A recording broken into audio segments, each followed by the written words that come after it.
Short and இங்கிலீஷில் அடிக்கடி கேட்கக்கூடிய ஒரு சில இம்பார்ட்டன்ட் வேர்ட்ஸ் பார்க்கலாம். Made made. மேட்னா எம் ஹால்விங், ஆன் த லைனில் எம் ஹால்விங். இதுவே மேடு. மேடுனா உருவாக்குறது. மேட்னா துணை, மேடுனா உருவாக்குறது. திக்கா எம் ஹால்விங். ஸோ நம்ம இது ரெண்டும் ஃபாஸ்ட்டாக ரைட் போது கன்ஃபியூஸ் ஆகும். ஸோ மேட்டுங்கிறத நம்ம பிலோ த லைனில் போட்டுக்கலாம், மேடுங்கிறத ஆன் த லைனில் போட்டுக்கலாம். ஓகேங்களா. அடுத்தது aimed. M halving on the லைனில் எய்ம்டு.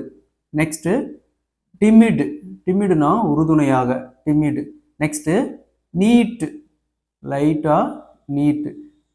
நீடு. நீடுனா தேவை, திக்கா ஆன் த லைனில் திக்கா. அடுத்தது நீட்டுனா லைட்டா, நீடுனா திக்கா. அடுத்து எண்டு. எண்டும் சேமாக வரும், நீடுக்கான ஸ்ட்ரோக் மாரி சேமாக வரும். ஸோ நம்ம எண்டுக்கான ஸ்ட்ரோக்கை பிலோ த லைனில் போட்டுக்கலாம், எண்டு. அடுத்தது old. Old. Next aired. Aired. Next signed. Signed.